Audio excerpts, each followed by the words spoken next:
Thank you, Can Corla. And I'm especially pleased to speak on this bill and to support it. And I want to thank Breed Smith and all the organisations who worked on this bill. There are many reasons for this, but I suppose two I highlight.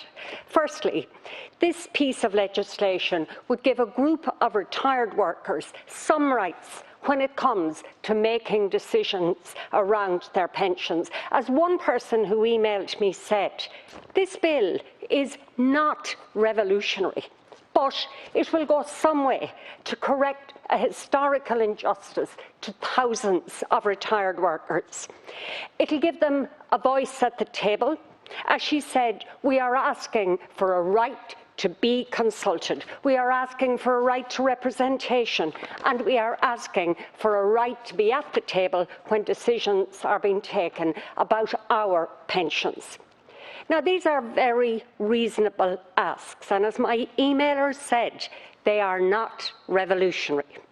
But the second reason that I was especially pleased to get the opportunity to speak on this is this very same issue was raised with me when I was a member of the European Parliament. And despite my putting down questions to the Commission and checking the legislation, there was and is no European legislation that would cover this situation specifically. And of course, one of the main reasons for that is that Member States organise their own pension systems, and that's the case in what we're speaking about today. So while there is some European legislation that protects the rights of citizens if they move from one member state to another, and we have legislation that was enacted this year on what we call IORPS, and while I was really pleased to have an opportunity to have an influence on that legislation, on this particular issue, I could do nothing. So from, I suppose, a personal perspective, I'm so pleased that Breed Smith has brought forward this legislation which seeks to address this specific issue, and I'm delighted to get an opportunity to speak to it. Now, there's an astonishing number of people who have had their legitimate expectations whipped from under their noses, and they stand powerless because they have no say, they have no way of influencing, and they have no way of making any changes. And that's wrong, and this bill sets out to right that wrong.